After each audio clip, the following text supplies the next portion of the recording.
With a handsome life to uphold, the nation's quest to progression. Gladly pledge to lead our dear school IDA, the light we ever see. Set our hands in harmony to learn, to build, to reach our goals in life with integrity. With our hearts and hands we unveil the strength of our and will to be molded fairly still. Guide our hands, we never fail. IDA, my family, guide our hands, follow thee. We adore the master mentor, sail with us to a brighter shore, to learn, to build, to reach our goals in life with integrity. With our hearts and hands we unveil the strength of our will to be molded fairly still. Guide our hands we never fail to be molded fairly still. Guide our hands we never fail.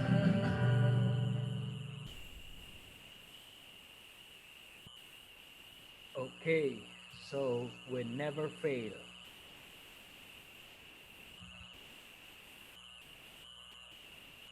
Okay, good day, my dear students of IBA College of Mindanao Incorporated. So there are people asking you why you enrolled in this course, right? So public administration. So uh, what is public administration, by the way? So and uh, why you studying public administration, you will develop the leadership and management. So management skills. So you will be taught how to manage people efficiently and how to inspire them for the productive work. Okay. So you will also learn how to be a leader and how to transfer tasks to other workers.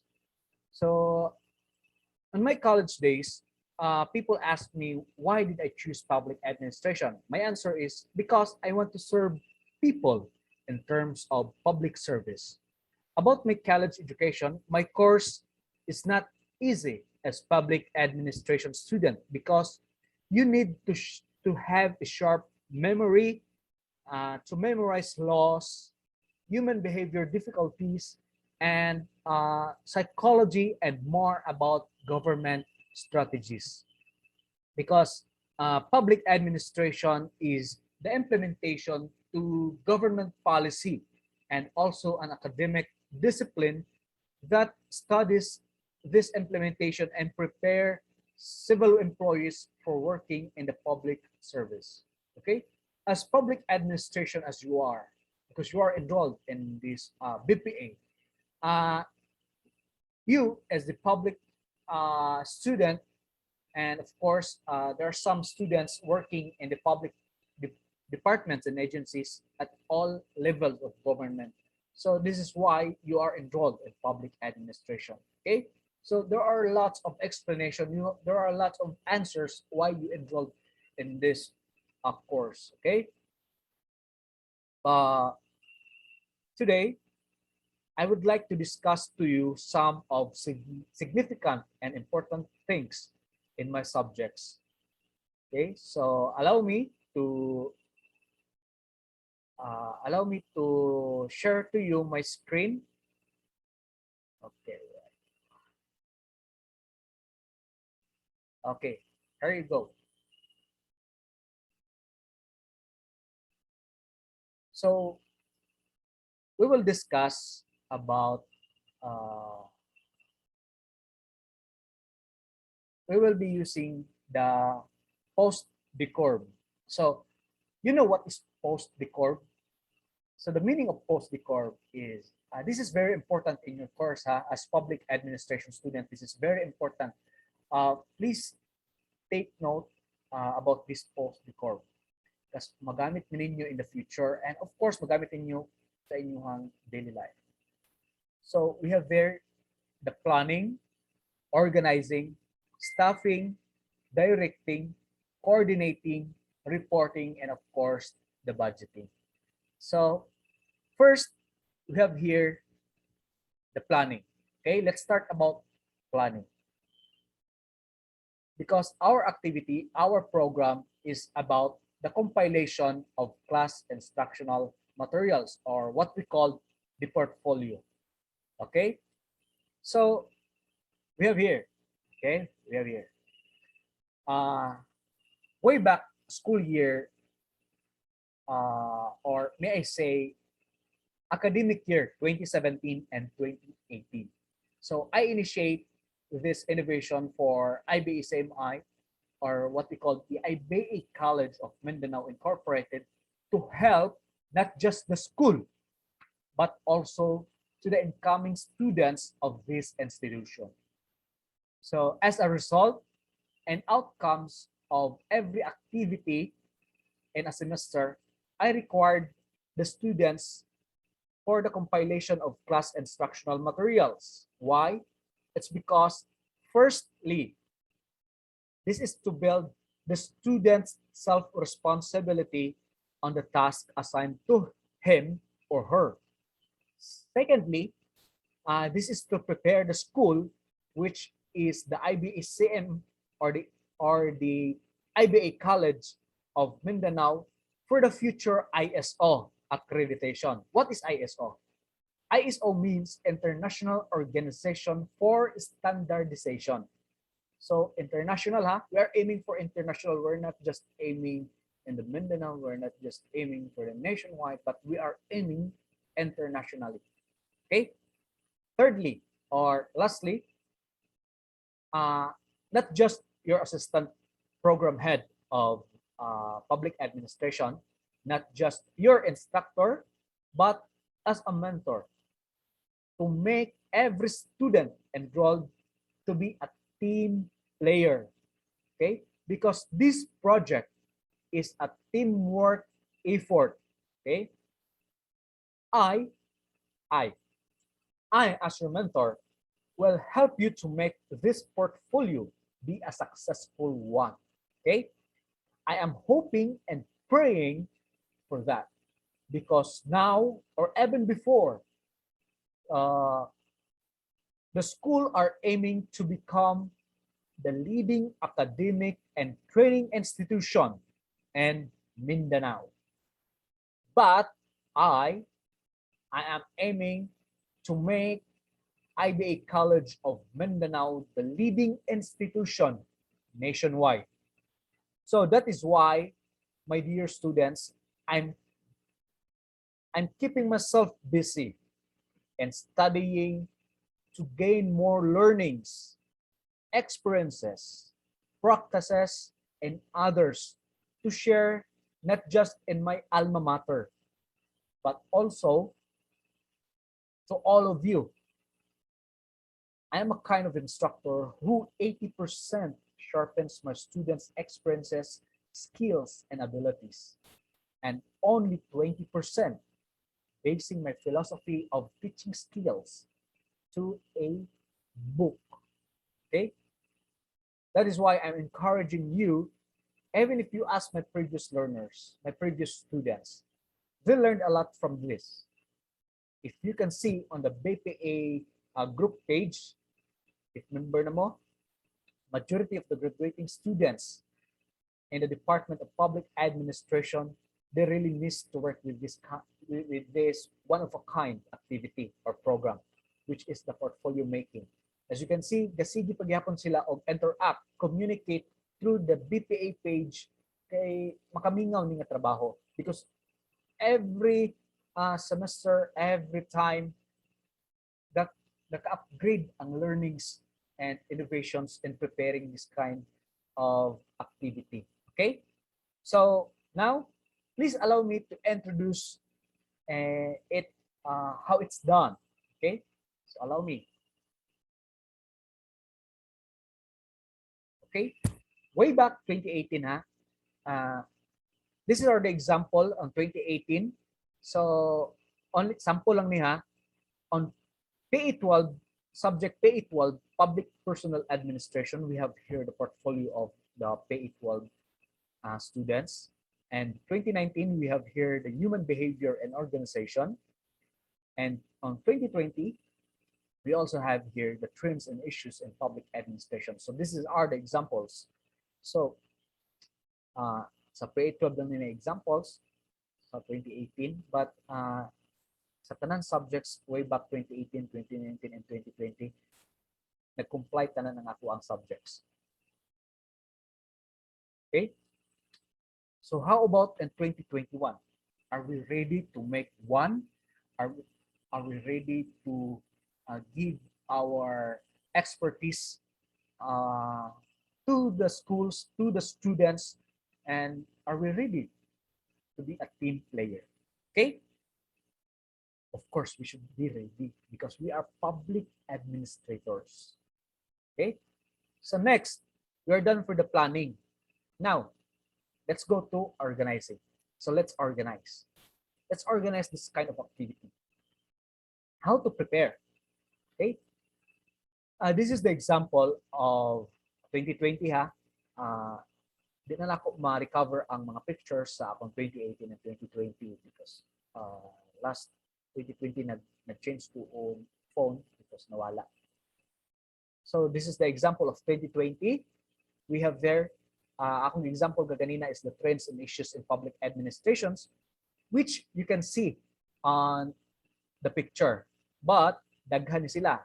I have there the fundamentals of computer, the local government and administration, the human resource and development, and the knowledge management and ICT for public administration. So daghan sila. So how to prepare? Of course, you must have a good packaging. And this picture is an example of a good packaging. Okay? Hardbound with subject title at the side of the book, as you can see in the picture. And as to the cover page, includes IBCMI logo, subject code, descriptive title of the subject, instructor name, and of course, the unique cover page. Okay. Now, what are the content of this portfolio? Note, first, ang pinaka-first na makita once I open the portfolio is a blank or clear paper. Okay? Roman numeral I or 1. IBSMI logo alone. Ibutang siya sa center ang IBSMI logo. Next, number 2 of Roman numeral, IBSMI history. Next is the IBSMI vision and mission. The goals and objectives, values statement, school hymn, the BPA organizational chart, the preface, executive summary, table of content, and of course, the subject code and descriptive title with logo of the IBACMI and name of the instructor with a photo of your instructor. Okay? So, muna siya ang first content using the human numeral numbers. Okay? So, now, okay. Please lang ko screenshot ani aron dili mo mawala sa ang arrangement. Okay? So, screenshot. I will give you 5 seconds. 5, 4, 3, 2, and 1. Let's proceed. The IBSMI logo. So, tagsa-tagsaon na itong discuss. Ha? Wait, ato lang i-run through. So, this is the logo of the IBSMI logo. So, again, sample lang siya. Maunang nakat ang iyang ibabaw. As you can see here, nakat siya. Kaya akong pag-screenshot na ko nakat. So, again, this is just an example and please do your research. Next is the IBSMI history. So, this is the example of IBSMI history. Okay? The first paragraph there is the IBA College of Mindanao was founded in 2004 by Dr. Rinaldo B. Antonio Sr. and Dr. Irene B. Antonio. Both of them are retired school administrators and educators. So dili sila basta-basta ang atong mga founders ani nga institution because they are both educators. Okay? Next is the IBCMI has a vision. So this is the vision. IBA College of Mindanao envisions becoming Mindanao's leading academic and technological training institution needed by the 21st century. So what is the 21st century? Okay, do your research because 21st century is all high-tech na. So dapat maging let's adapt to the technology. Okay? So IBA CMI mission. So the mission of the IBA College of Mindanao is have these acronyms. Okay? So IBA CM. So ang I is innovation and technological academic training and learning. B is a balanced education. A is affordable tuition fees. That's right. Because if you have your research studies, your own research, entire Mindanao, si IBA lang yun ang nagpabilin na affordable tuition fees. Not to brag, but to inspire the students to enroll in this institution. And we also have, with the help of the CHED and help of the present administration of the government, of our government nowadays, we have the Unifast scholarship, and we have all the scholarships. Just visit the school for more inquiries and details. C is for capacity building. We conducted capacity building for our faculty and staff to upgrade our learnings, and to also share to the students of IBA. And M, milestone of advanced education and training in Mindanao. Okay, so goals and objectives. I just hear the sample, 5 lang. To provide fair avenues for low-income families of the society to acquire quality education and training. With the help, again, with our government. So with the low-income families, we are aiming, we are naatay goal na mapahuman sila og eskwela. Okay? So, ano lang, so kapit lang, and before gani sa ako ang time when I was in college, kautang-utang in taon ng akong parents, pabaga in taon kong nawong musaka sa kining mga politicians, councilors, vice mayors, vice governors and governors. So ako karon kailan ako anak tanan mga politicians. So kailan na sila sa ako kay suki na nako sing pangayo og kaning assistance, educational assistance just to finish my college. So wala pa ni ang mga Unifast scholarship, wala pa na. So fortunately karon na. So but then kung aron ma-practice ang inyong public administrators, top politicians, because you will learn a lot. Okay? Next, values statement. The value statement of the IBA have the acronym REAL. R means responsibility. E is for employability. A is for assurance. And the L, wala na ko siya na-captured o appeal, but L means love. Okay? So, panggaon mo sa eskwelahan. Di mo pasagdan until nga graduate mo o until nga ma-employ mo. Even pag-graduate ninyo, gina-follow up mo sa department nga, oy, Maria, Jose, musta naman mo? Kung saan ay balita sa inyong kinabuhi? Are you employed? Ana. So, gina-follow up yun mo. Bisan po nagka-graduate mo, i-follow up yun mo. Okay? So, same sa ako, gi-follow up ko sa school. Unsa na ko karon. So, mo tong, uy, okay. So, kay tungod kay ingana pwede ba nga ma-share nimo ang imuhang experiences, ang imuhang practices na learn sa public sector, and please share sa ato ang institution, because I'm proud to say that I am a product of IBA College of Mindanao. Next, the school hymn. This is the school hymn. So I'm requiring all the students, first year students, second year students, third year students, and the graduating students to memorize the school hymn because at least from this 4 year 4 years sa inyong pag-eskwela sa IBA, at least memorize ninyo ang atong school hymn because pag sa di pa mo mag-graduate, mag-clearance man mo, so ipakanta yun mo sa one of our administrators sa IBA, I have papirmahan ang inyong clearance, so better I'm helping you now to memorize the school hymn.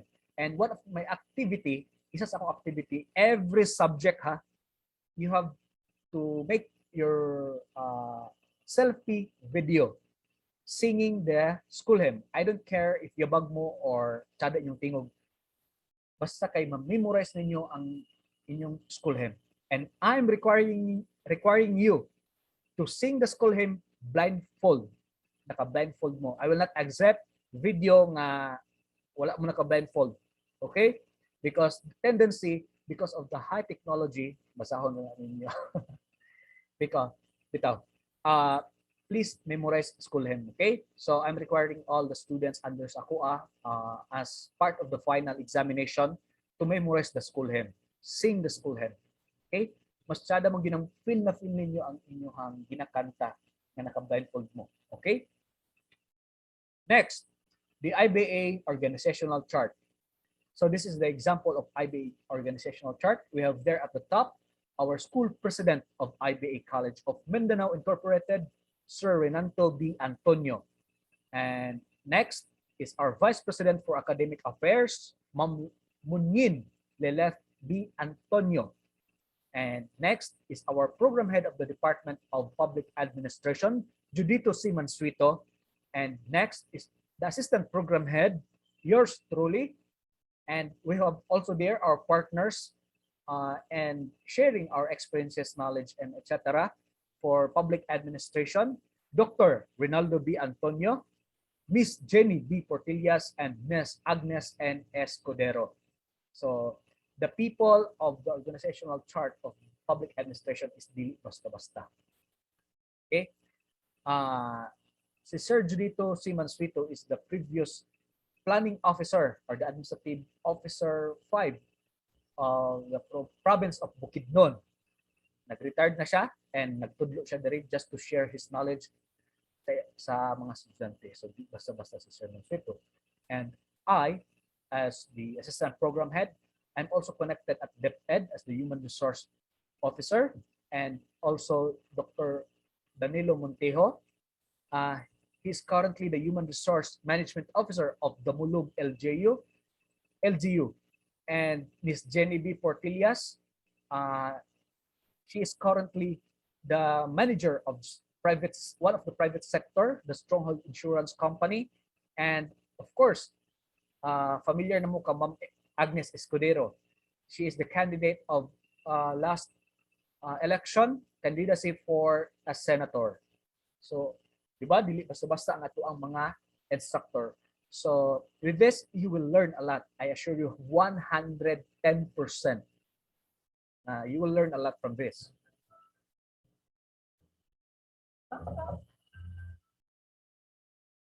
Okay.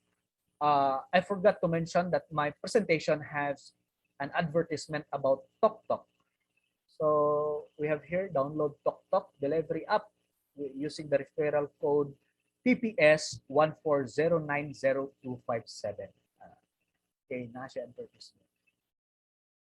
Next, we're now staffing na ta. Okay. So sa atong staffing is naatay preface.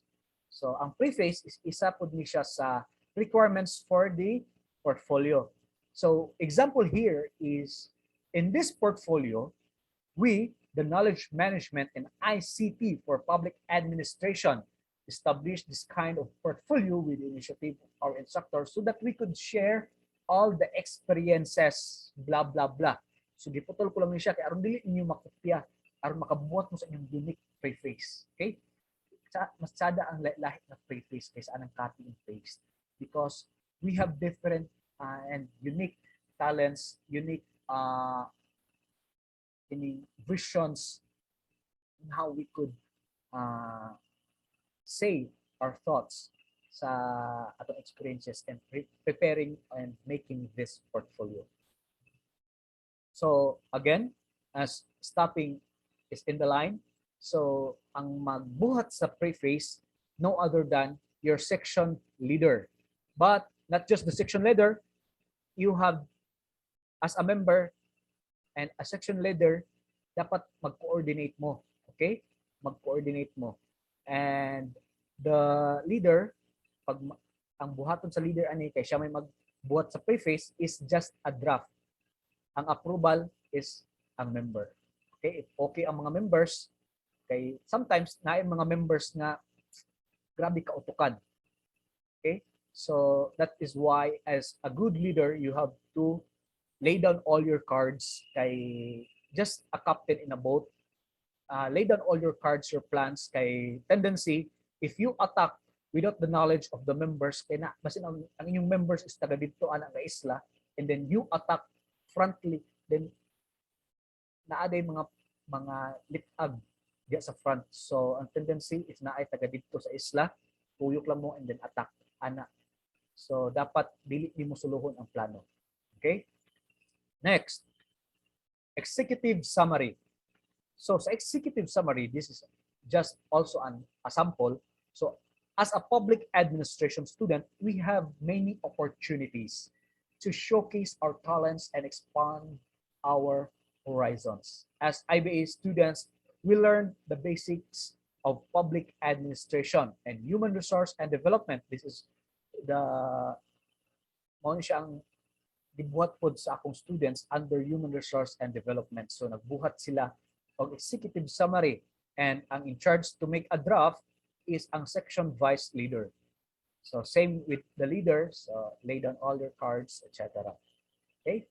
Next, the table of content. Sa table of content, diri na mo sulod si editor. Siya ang magbuhat ani. Okay? So what are the content? Dito pa lang sa taas daan using the Roman numeral, logo, vision, mission, goals and objectives, values statement, school history, etc. Padulong sa table of content. Okay? Si editor ana. So after the table of content, siya ang pinakalas sa Roman numeral. I have then si unit pages. Okay? So mo ni siya ang pagkahanay. Next, the subject code and descriptive title. So we have there the logo of the IBA, the name of the department, Bachelor of Public Administration, address. We have also here nalimtan ni og butang og subject code, but the descriptive title na dito administrative theory and scientific revelation. Supposedly the subject code of this descriptive title is PA 35 under old curriculum.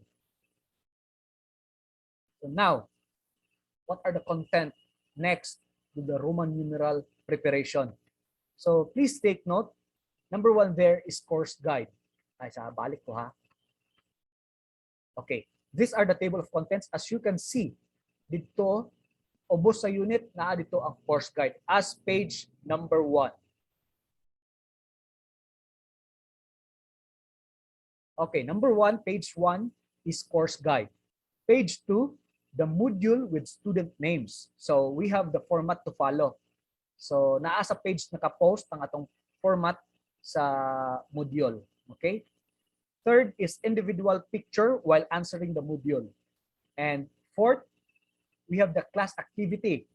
Mapa-webinar man or online presentation, screenshots will do. So dapat magsige mong screenshots di ay no? Aron naatay mabutang sa atong portfolio. Next is instructor curriculum vitae. So kinsa wa kaila og curriculum vitae? Our curriculum vitae is just like resume or biodata. Okay? Sixth is student data sheet. We have also the format. Moron si biodata gyapon ninyo. If the instructor have curriculum vitae, si student pod na po check curriculum vitae, which is na po tay format ani nga i-follow. 7, page 7, we have references. Next is acronym. Next is letter to donate. So ang letter to donate with student signatures. A student's signature. Okay. First, there is the course guide. We have here the example. Kanina naka-format niya ang atong course guide. The course code, which is the sample here, is PA2.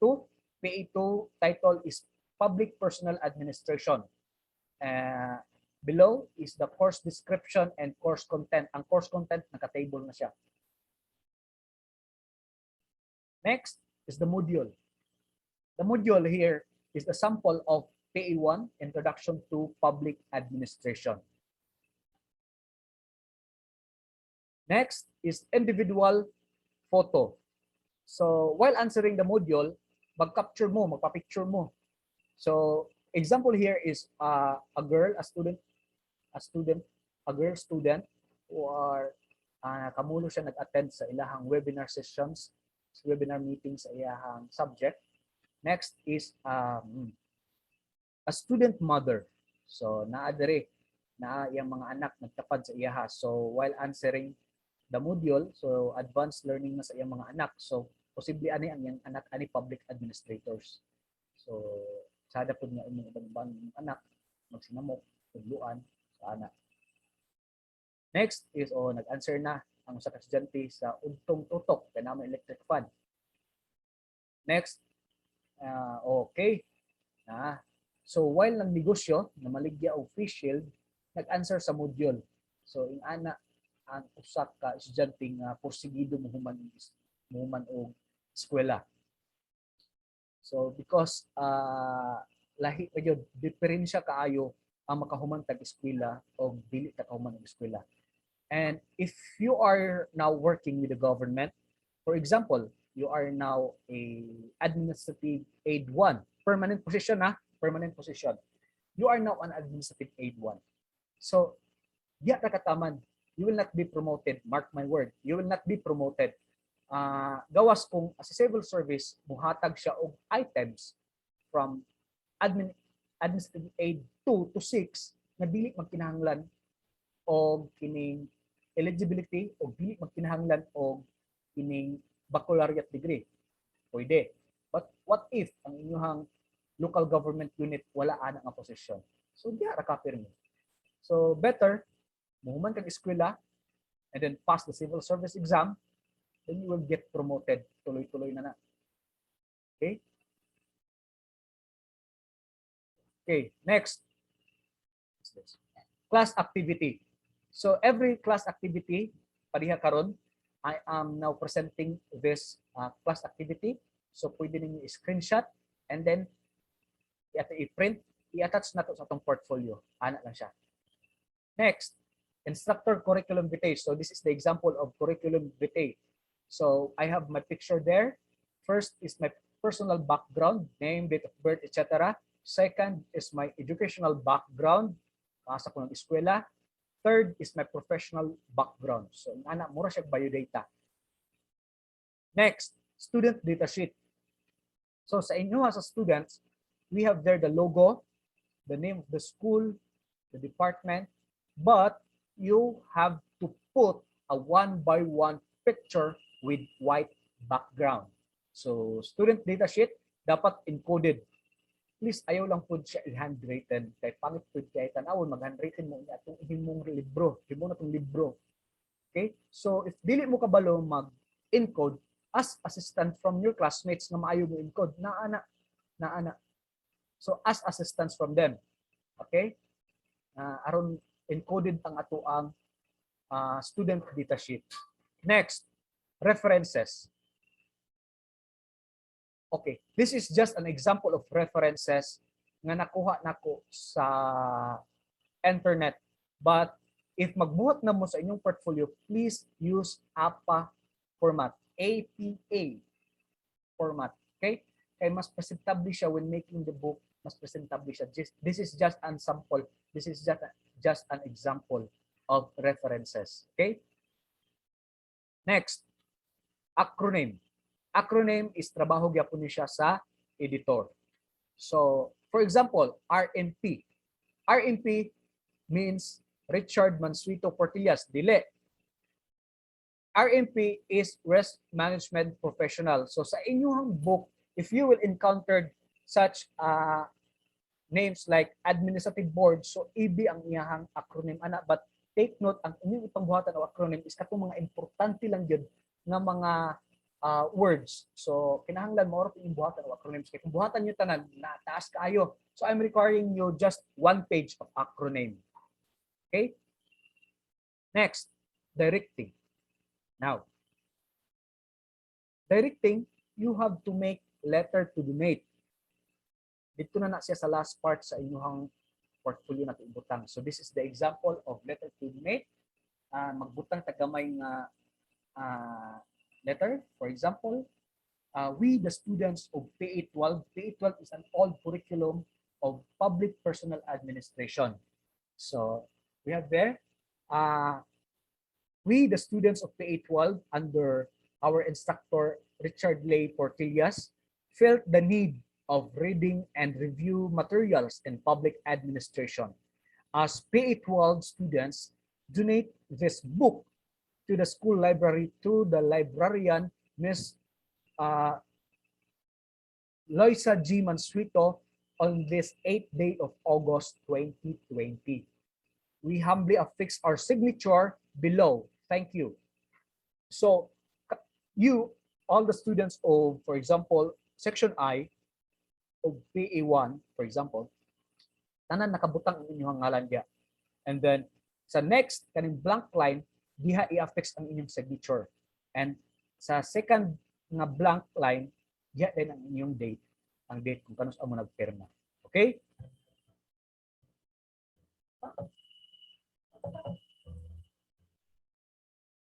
Okay. So again, download na mo og tok for the delivery.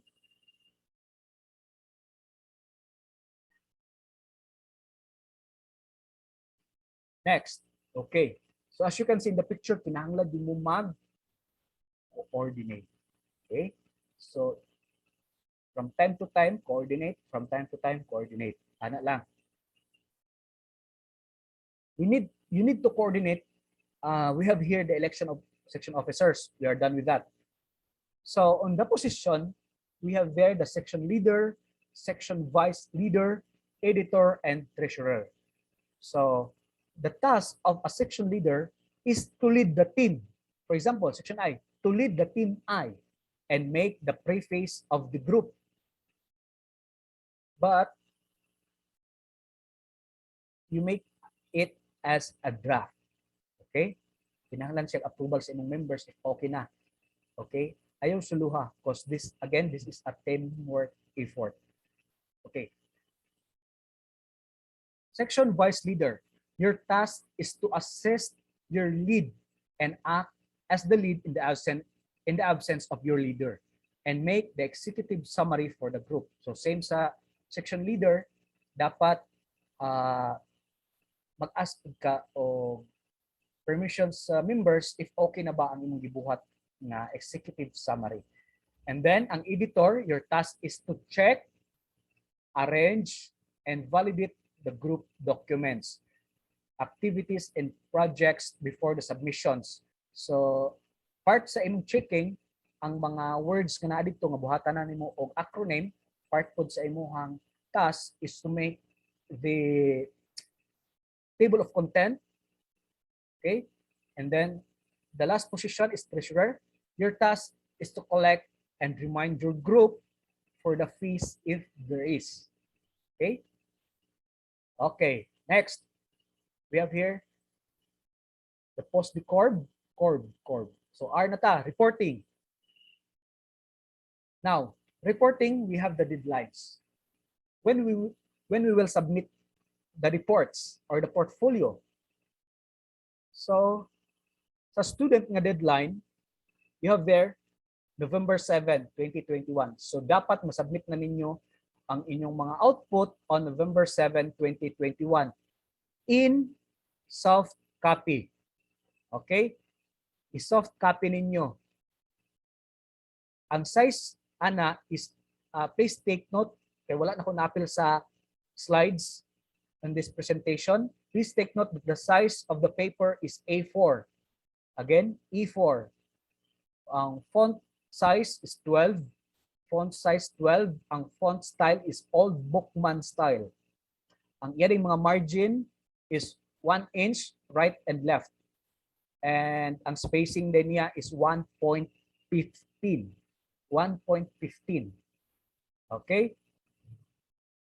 Again, font style, Old Bookman style. Font size, 12. Spacing, 1.15. Margin is 1 inch margin, both sides. Paper size, A4 size. A4 size. Submit it on or before November 7, 2021. If you have queries and enquiries, etc., please message me in my messenger or sa inyong group chat. So dito, storya mo dito sa inyong group chat, tag me if necessary, kung na may mga pangutana. So itag ko dito. Okay? Ang December 5, 2021 is deadline nako for the presentation sa hardbounded na yun nga portfolio. I will be the one to hardbound. Kaya ang inyong isubmit sa ako is ang soft copy. Okay? Soft copy. So aron ma-uniform ta, ako na ang mag-design sa portfolio, ako na ang magpa-print, ako na ang magpa-hardbound. Okay? Ang inyo lang buhaton is submit the soft copy nga kinahanglanon nako. Okay, aron ma-donate na nato, ma-present na nato siya sa December 5 and then ma-donate na nato sa school library before the end of this semester. Next, post decorb. Last letter is B. So what is B? The budgeting. So si treasurer mo come up na si treasurer ani. Okay, let's talk about financial breakdown. Sa financial breakdown, this is just a sample. Mga possible na amutonon. So we have there the description and amount.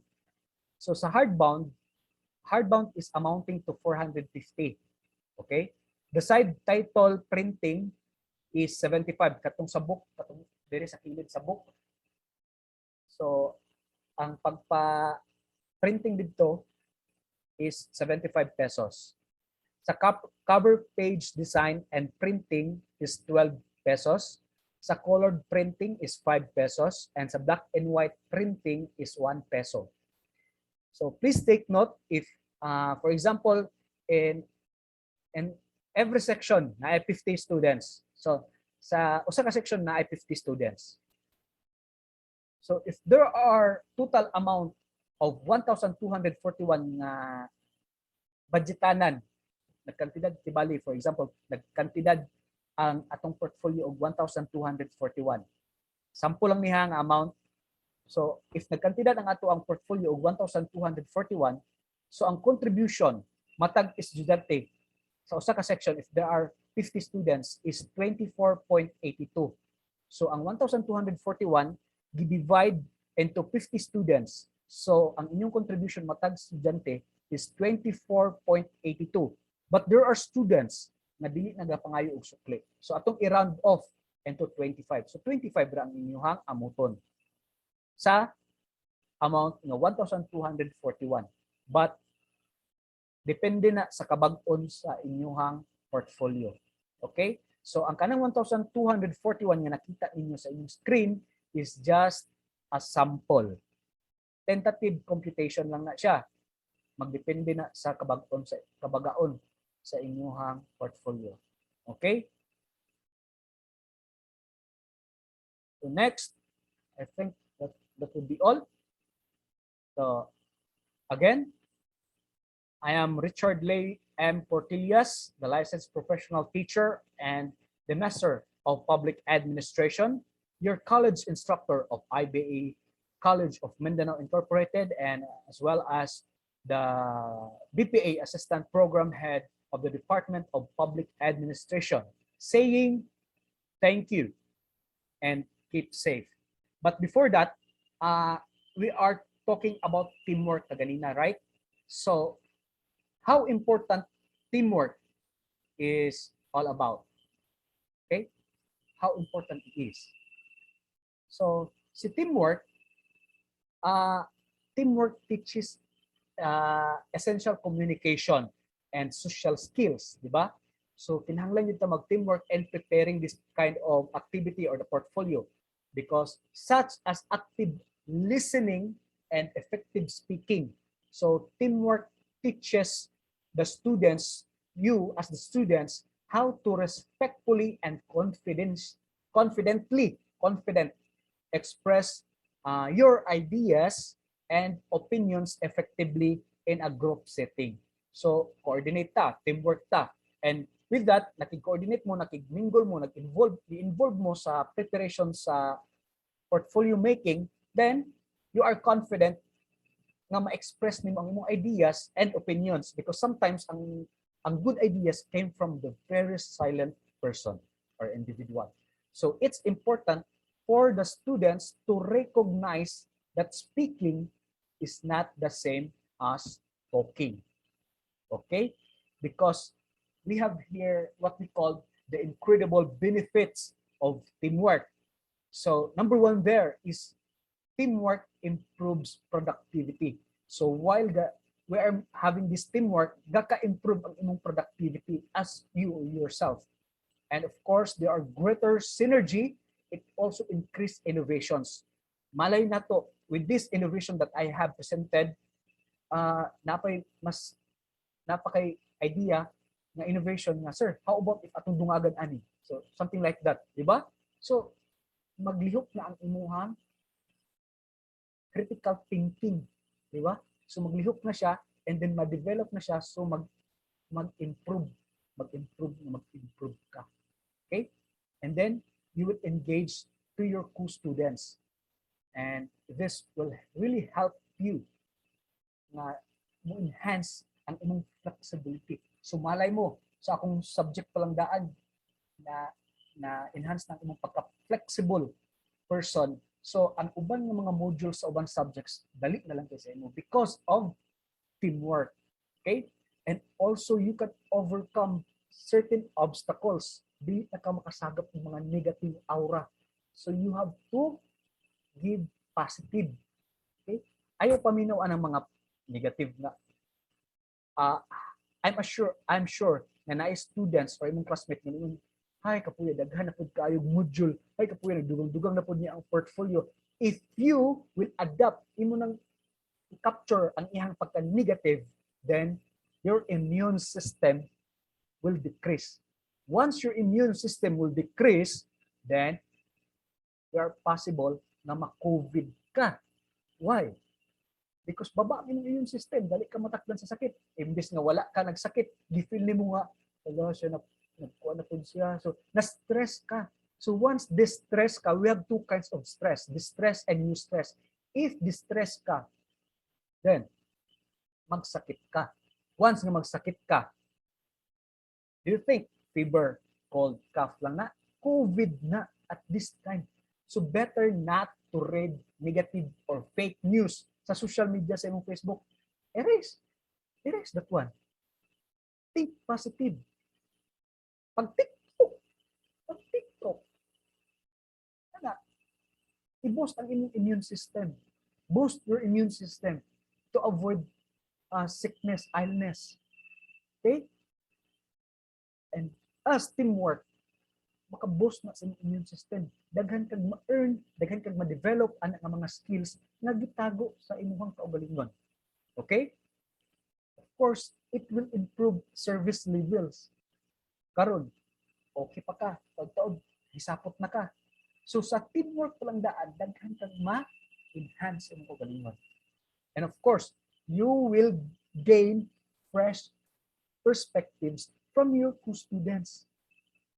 Okay? That's the benefit. That's the incredible benefits being in a teamwork. Because teamwork can really help sensitive students overcome their fears and learn how to deal with the critic. Okay? Because some students now or high percentage of teenagers can be vulnerable of critics, but to overcome peer pressure effectively, active involvement in social activities is essential. So dapat involved ka. Okay? The more you take part in a team and make a contribution, the more confident you become. Confident na ka mag-istorya. Before, as a public administrator sa, maulaw ka mag-istorya in public. Now, I, as your mentor or instructor, I will train you na mawala imong kaulaw. Okay? I promise that. I will train all of you to speak in front of the public. You have the skills. You have the skills. You have the abilities.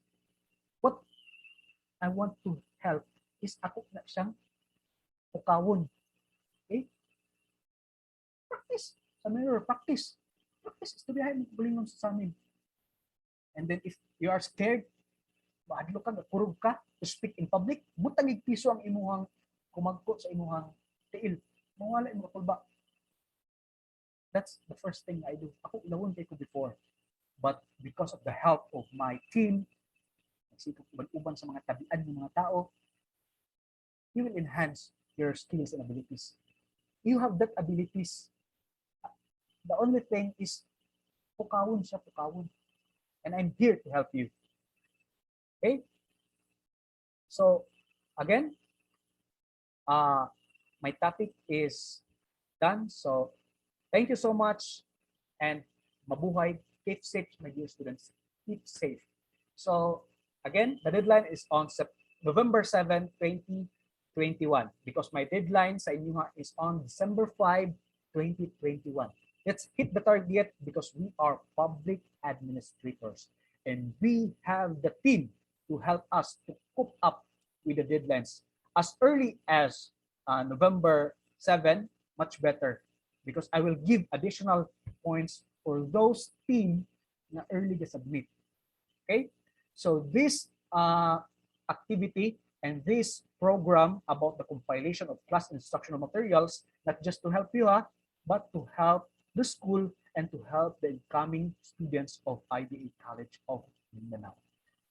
So again, me, myself, and Mom Jenny will get this and will have this activity, the compilation or the portfolio, as one of your project that can be benefited by the school and our students, and of course you.